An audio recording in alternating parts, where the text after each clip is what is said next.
नमस्कार दोस्तों, top news Hindustan में आप सभी का स्वागत है। बड़ी खबर यूपी के मुरादाबाद से। भगतपुर थाना क्षेत्र गांव दौलपुरी बमनिया में समाजवादी पार्टी की सभा का हुआ आयोजन। बड़ी संख्या में पहुंचे क्षेत्र के लोग। राज्यसभा सांसद जावेद अली खान ने सभा के दौरान मौजूदा भारतीय जनता पार्टी सरकार पर जमकर साधा निशाना। वहीं इंजीनियर साजिद चौधरी को मुलायम सिंह यादव यूथ ब्रिगेड का राष्ट्रीय सचिव बनाए जाने पर दी हार्दिक शुभकामनाएं। इस दौरान समाजवादी पार्टी के पूर्व सांसद एसटी हसन, विधायक हाजी इकराम कुरैशी, विधायक नवाब जान खां, चौधरी मुदस्सर अली ने पहुंचकर सभा को किया संबोधित। तो बड़ी संख्या में पहुंचे लोग। तो अपने हिंदुस्तान के लिए खास रिपोर्ट। मैं सबसे पहले चौधरी साजिद इंजीनियर साहब को बहुत बहुत बधाई देना चाहता हूं कि समाजवादी पार्टी के युवा संगठन मुलायम सिंह यादव यूथ ब्रिगेड में उन्हें राष्ट्रीय स्तर पर राष्ट्रीय सचिव के पद से नवाजा गया है। ये इसलिए बड़ा जरूरी है कि ऐसे लोगों को जो राजनीति को भी समझते हो, हमारी आपकी जरूरियात को भी समझते हो, समस्याओं को भी समझते हो, ऐसे लोगों को राजनीति में बढ़ावा दिया जाए और ऐसे लोगों को उच्च पदों पर, चुने हुए पदों पर या बिना चुने जाने वाले पदों पर बिठाया जाए, ताकि राजनीति साफ सुथरी हो सके और कल को हमें पछताना ना पड़े कि हमने कैसे व्यक्तियों को चुन दिया था जो वक्त पर हमारे काम नहीं आए या वक्त पर हमारे मतलब की आवाज को नहीं उठा पाए।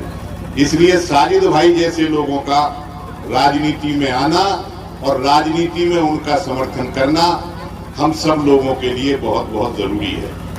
मैं बहुत मुख्तसर में कुछ बातें आपसे करना चाहूंगा क्योंकि वक्त भी ज्यादा हो चुका है और सब हमारे बड़े साथी बोल ही चुके हैं। आज के जो हालात हैं मुल्क के और देश के, उन पर बड़ा गौर व फिक्र करने की जरूरत है।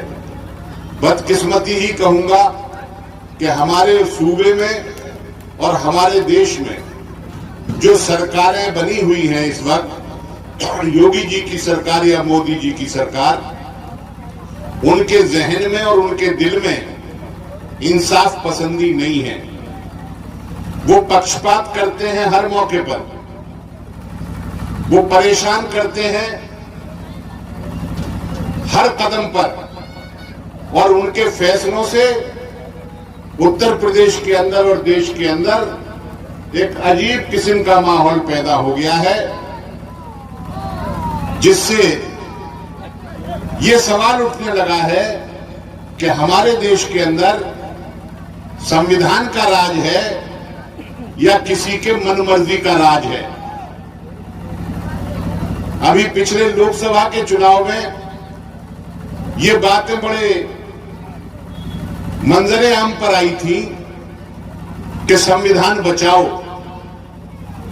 संविधान बचाने का मतलब ये नहीं कि उस किताब को कोई खतरा है या उस किताब को कहीं कोई फेंक रहा है या जला रहा है। संविधान बचाने का मतलब ये है कि संविधान के अंदर जो हुकूक दिए गए हैं, अख्तियारात, देश के सभी नागरिकों को उन अधिकारों को कम किया जा रहा है।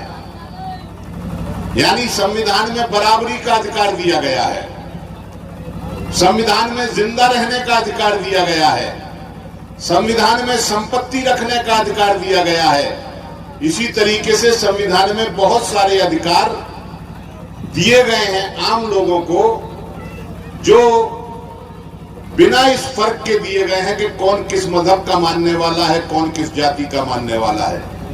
लेकिन आप जिन मदारिस में मजहबी तालीम दी जाती है मुसलमानों के लिए, उन मदरसों को ये सरकारें और सरकार में बैठे हुए लोग आतंकवाद की फैक्ट्रियां बताते थे और ये बताते हुए मदरसों का खात्मा करने पर तुले हुए थे। और पिछले दिनों योगी की सरकार ने उत्तर प्रदेश के अंदर जो मदरसे संचालित होते थे जिस कानून के तहत, मदरसा कानून को खत्म कर दिया और कहा कि अब सब मदरसे बंद होंगे क्योंकि यहां आतंकवाद की पढ़ाई होती है।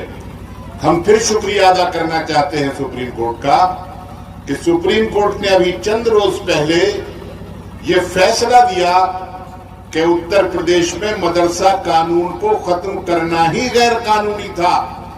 इसलिए जो कानून खत्म किया गया योगी सरकार ने वो गलत किया और सुप्रीम कोर्ट ने पुनः उस कानून को नाफिज करके ये ऐलान कर दिया कि मदरसे जिस तरीके से चल रहे थे वैसे ही चलते रहेंगे और कोई नहीं कर सकता। समाजवादी पार्टी जावेद अली खान साहब। इसी तरीके से बरसों से जो अलीगढ़ यूनिवर्सिटी 100 साल पहले बनी थी वो भी इन फिरका परस्त ताकतों की नजर में किरकिरी बनी हुई थी।